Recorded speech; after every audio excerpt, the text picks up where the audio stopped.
Hello class.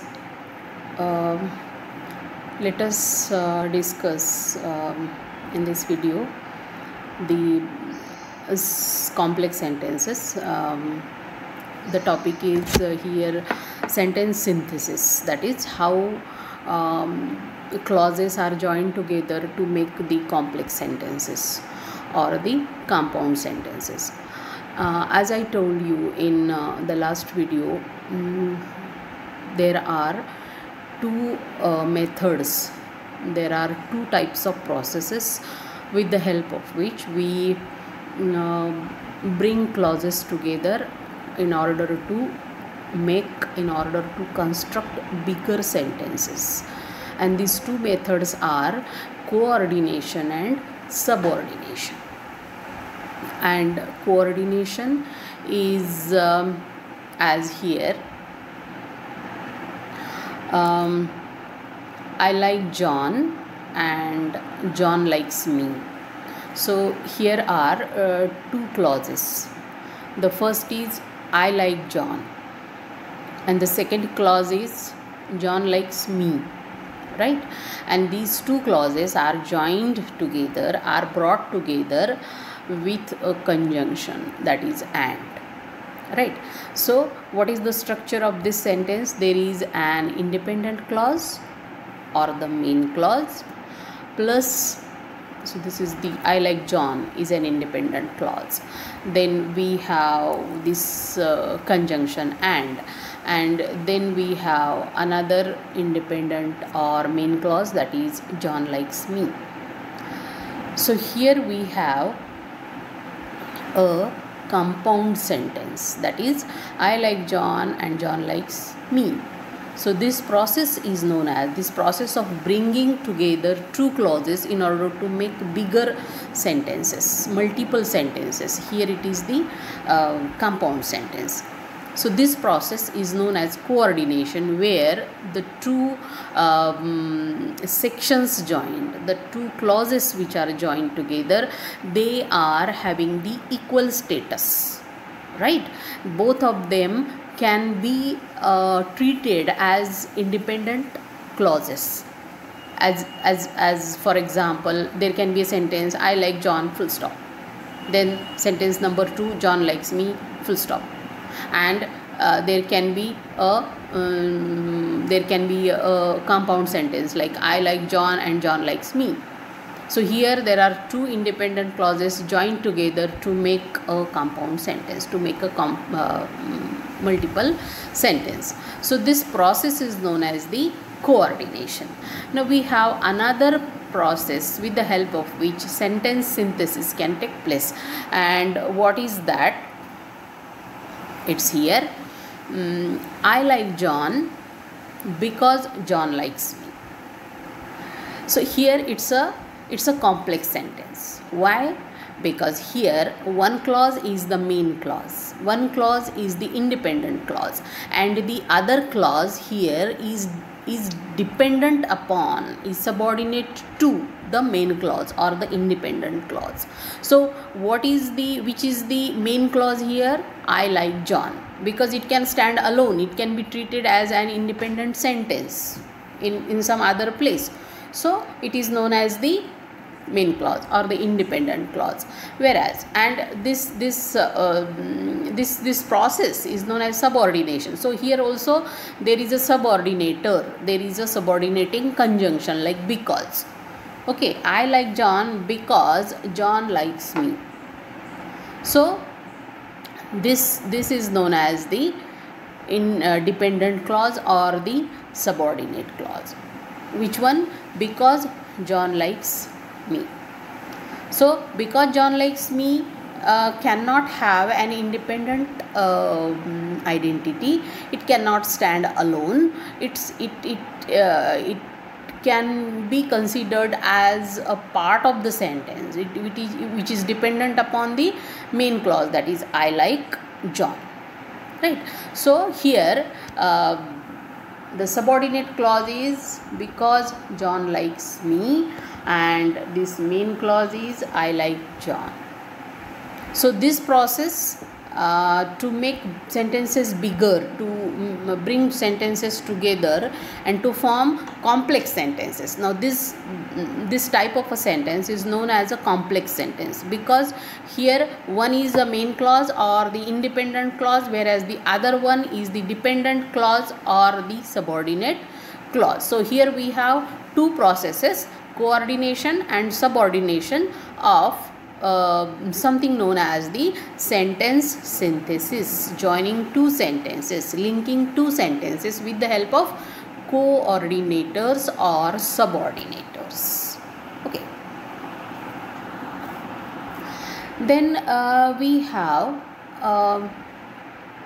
these subordinate clauses can be divided into the main clauses can be of three types: finite, non-finite and verbless clauses.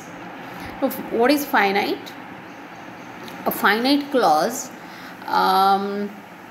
is that which has a finite verb element.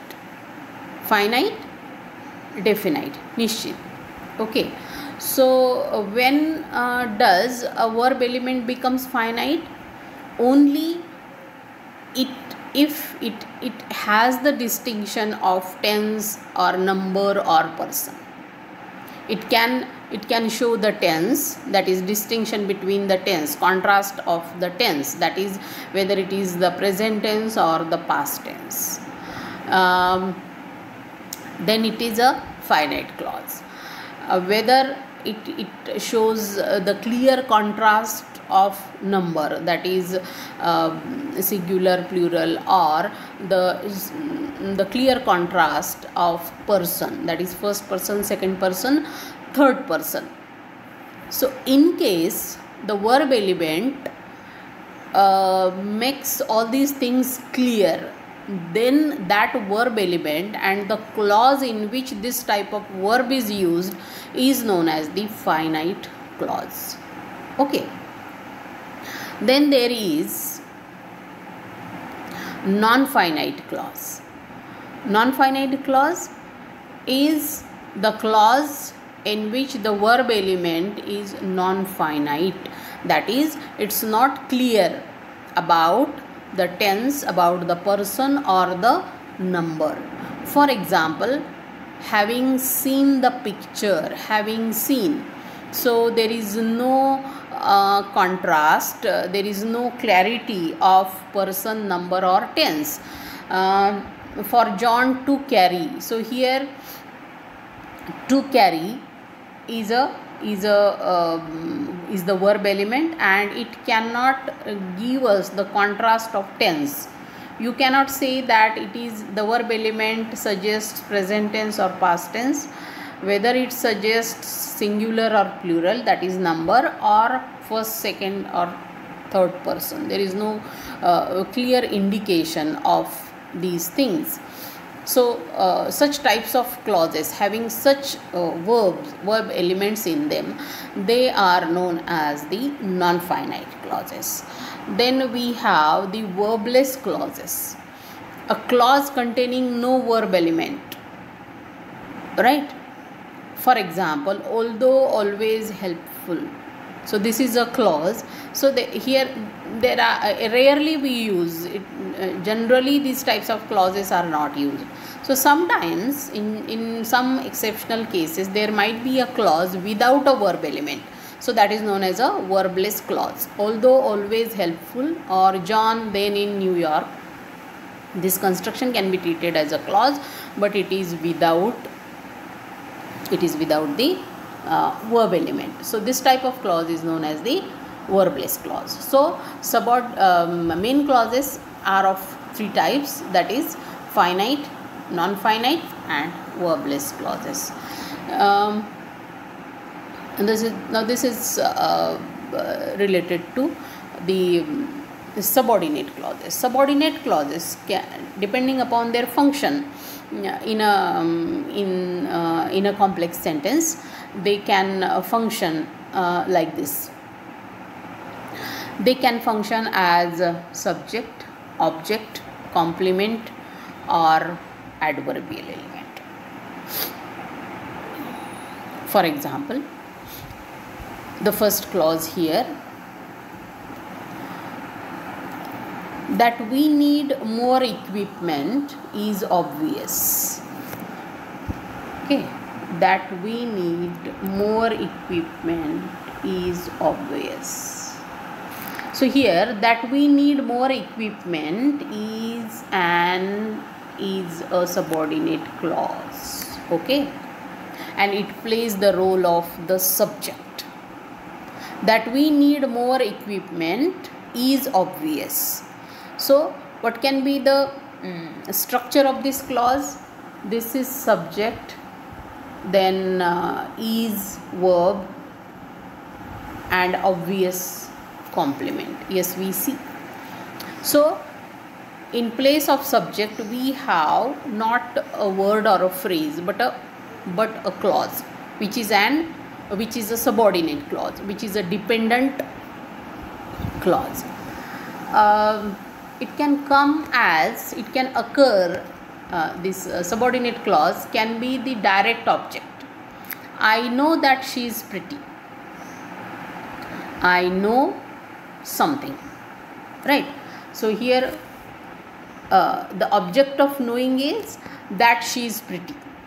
So this is a dependent clause, this is a subordinate clause, and which is the object in this sentence, that she is pretty. So here the subordinate clause plays the role of the object. Then we have a subordinate clause as complement, subject complement. The point is that we are living. The point is subject, the point is verb, and that we are living is the information about the subject. So it is the subject complement. The point is that we are living. So that we are living is the complement, subject complement. Then it can be indirect object. The subordinate clause can be the indirect object. I gave whoever it was a cup of tea. Now look at the construction of this sentence, the structure of this sentence. I, subject, gave, verb, whoever it was, indirect object, and direct object is a cup of tea. I gave a cup of tea, a cup of tea, a noun phrase, and it is the object, direct object. But who is the receiver? Whoever it was an unknown person, so it is the indirect object. I gave whoever it was. So the part of the sentence that is in the italics, whoever it was, is the subordinate clause.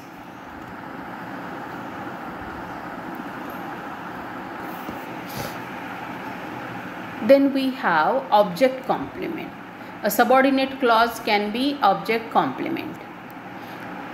So if the sentence is, I imagine him overcome with grief. I, subject, imagine verb, him, object, and overcome with grief is the complement, which is the object complement. So overcome with grief is the subordinate clause that plays the role of the complement, which is the object complement. Then we have the adverbial clauses, that is the subordinate clauses working as either adjuncts, disjuncts, or conjuncts. Here let us say that they are the adverbial clauses. For example, when we meet, I shall explain everything. When we meet, I shall explain everything. So here I shall explain everything is the main clause, and when we meet is the subordinate clause, is the dependent clause. So it depends upon this main clause. So here it plays the role of an adverbial, which is an adjunct. Then we have another adverbial element, to be honest. So this is the subordinate clause here. To be honest, I have never liked him. This is the main clause, and this is the to be honest is the subordinate clause, which is an adverbial clause, and that works as the disjuncts.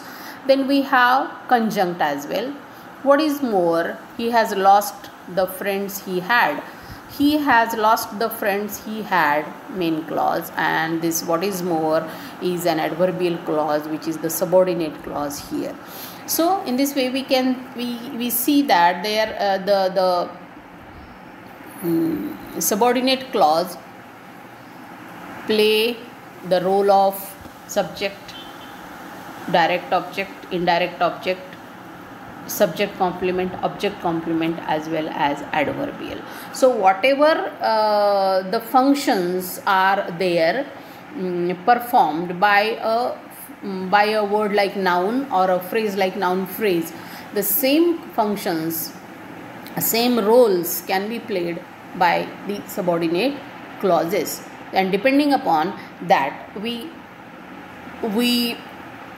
call these clauses, that is the subordinate clauses, as noun clauses, adjective clauses, adverbial clauses, etc. So in the next video we will see what are these types of the subordinate clauses in detail. So here we have the functional classification. Now we have the other types of classification that we will discuss tomorrow. Thank you.